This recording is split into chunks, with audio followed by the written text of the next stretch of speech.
Screen पर आप एक प्लांट देख रहे हैं, बहुत कॉमन है आप लोगों के समीप बिल्डिंग्स में, प्लॉटिंग में, दीवार के किनारे बहुत ज्यादा मिलता है। जहाँ गांव में नलके वगैरह होते हैं, हैंडपंप वगैरह होते हैं, वहां भी ये आसपास में पानी के स्रोत के बाद बहुत फलता है। 3 पत्ते होते हैं और प्रत्येक पत्ते दिल के आकार का होता है, हृदय आकार का होता है। पीले रंग का फूल होता है। पहले कभी जमाने में, अब तो मैं नहीं कह सकता, बच्चों की एक फेवरेट डिश हुआ करती थी। जब इसके पत्ते खाते हैं तो खट्टे लगते हैं, इसीलिए इसे खट्टी बूटी भी कहते हैं।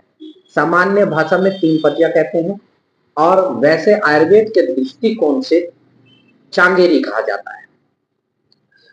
अम्ल रस इसका रस होता है, अनुरस कसाय होता है, और जितने भी कसाय रोग, कसाय रस वाले द्रव्य होते हैं, उनसे को वो वर्ण रोपक होते हैं, यानी कि किसी भी अल्सर को या किसी भी जख्म को हीलिंग करने में बहुत ज्यादा यूजफुल होते हैं। इसके साथ साथ अम्ल रस जो होते हैं वो हृदय होता है, यानी कि हार्ट के लिए बहुत ज्यादा लाभकारी होते हैं और रुचिकर होता है। अगर आपको डाइजेशन तो होता है लेकिन खाना खाने का ही मन नहीं करता, तो इसकी चटनी का सेवन धनिया के साथ मिक्स करके आप निरंतर सेवन कर सकते हैं। धनिया इसलिए कह रहा हूँ, प्योर इसकी चटनी जो है अगर आप खाएंगे इसको पीस कर, तो खट्टी होती है बिल्कुल। तो इसलिए धनिया के साथ थोड़ा फ्लेवर मिल जाता है और थोड़ा इसका अम्ल रस भी टेस्ट पॉइंट ऑफ व्यू से कम हो जाता है। उष्णवीर्य होती है, इसलिए दीपन का काम करती है, यानी कि आपके एपेटाइट को बढ़ाएगी, भूख लगने की क्षमता को बढ़ाएगी और मन भी लगेगा, रुचिकर होती है।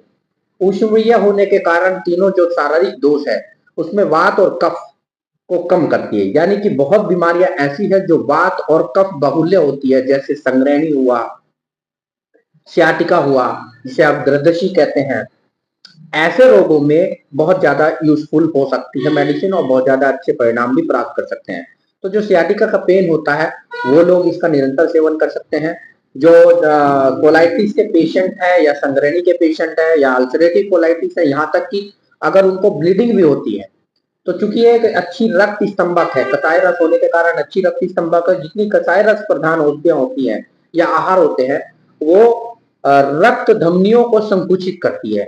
तो जो माइक्रो आर्ट्रियोल्स होती हैं, अगर वहां से ब्लीडिंग हो रही हो, जैसे फिशर में हुआ, पेप्टिक अल्सर में हुआ, अल्सरेटिव कोलाइटिस में हुआ, तो ऐसी जगह इंटरनल पाइल्स, और जो जिसे हम बाद खूनी बवासीर कहते हैं, अगर ग्रेड फर्स्ट के पाइल मास है, तो इससे बेहतर कोई औषधि नहीं हो सकती है।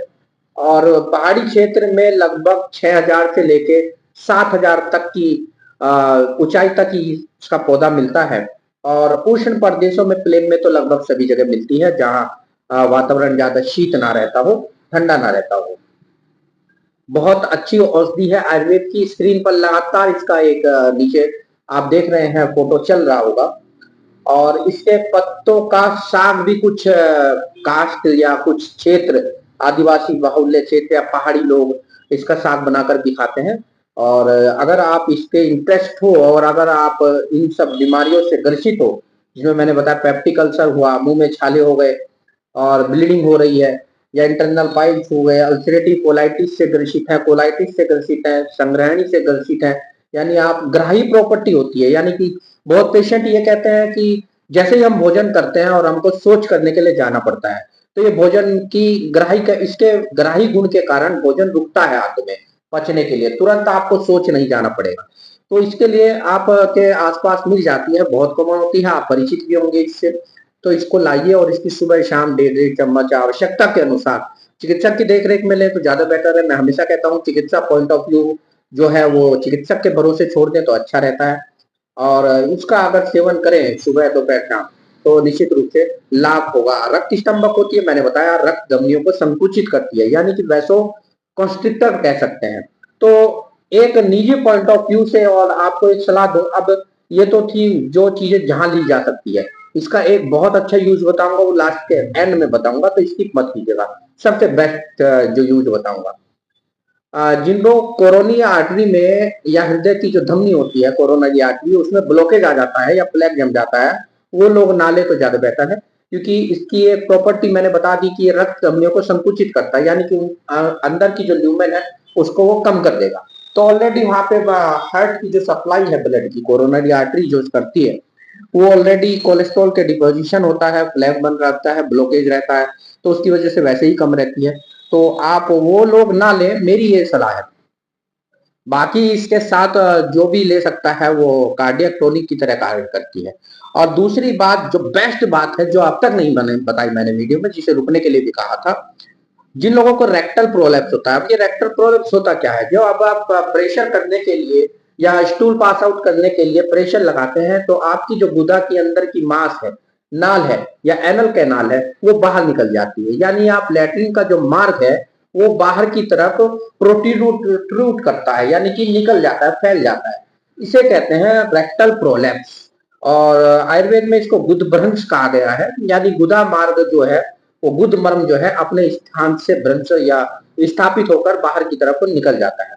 और बहुत बार ये पेशेंट जैसे ही खड़ा होता है स्टूल पास आउट करके, तो वो बाहर अंदर वापस चला जाता है, लेकिन बहुत बार नहीं भी जा पाता। सर्जरी एक ऑप्शन दिया जाता है, लेकिन सक्सेसफुल नहीं होता। तो गुद भ्रंश में ज्यादातर केसेस में सर्जरी की जाती है, लेकिन अवॉइड करें क्योंकि वो दोबारा हो जाता है।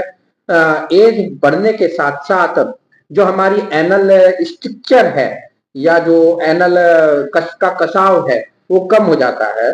जो एनल रिंग है उसका कसाव कम हो जाता है, और वो जो है आता अंदर से ज्यादातर उन लोगों को होता है जो कब्ज में रहते हैं और लगातार कब्ज रहते हैं, हार्ड स्टूल पास करते हैं, या डिलीवरी के बाद भी बहुत लेडीज को हो जाता है। तो ऐसे लोगों के लिए गुदब्रंश, जिसमें रेक्टल प्रोलैप्स तो अंदर जो मांस है आपका, एनल कैनाल का मांस है, वो बाहर निकलता है पेरीफेरी में और लैट्रिन करते हुए। और बहुत बार तो अंदर हाथ से करना पड़ता है और हाथ से अंदर जाता भी नहीं।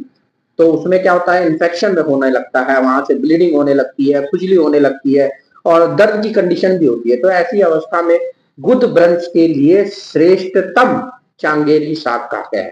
तो चांगेरी को साग के रूप में ले सकते हैं, जूस के रूप में ले सकते हैं, और धनिया के साथ मिक्स करके चटनी के रूप में ले सकते हैं।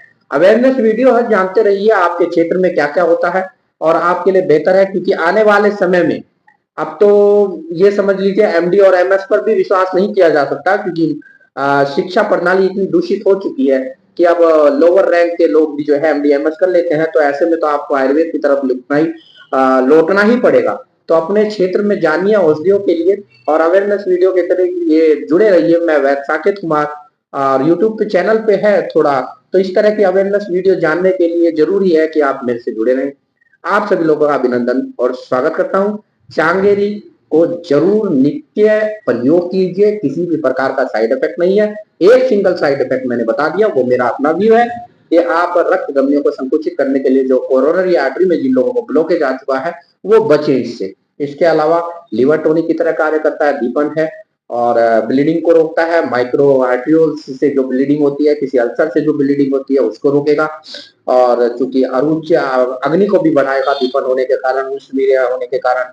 वात और कफज रोग, संग्रहणी हुआ, गंधरसी हुआ, इनमें बहुत ज्यादा लाभप्रद है। और जहां वेदना, अगर सूजन भी है कहीं, तो आपको कुछ नहीं मिल रहा है, तो आप चांदेरी के पत्ते लाइए, उनको सिलबट्टे पर पीसिए और एक लेप तैयार कीजिए घुटने पर, जहां वेदना हो रही हो, जहां शूल हो रहा हो, दर्द हो रहा हो, जैसे माइग्रेन है, घुटनों का दर्द है, रेमेटाइड है, तो ऐसी जगह उस लेप को मेहंदी की तरह लगाइए। निश्चित रूप से आप लाभ प्राप्त कर सकते हैं। जुड़े रहिए वैद्य साकेत कुमार से। Thank you.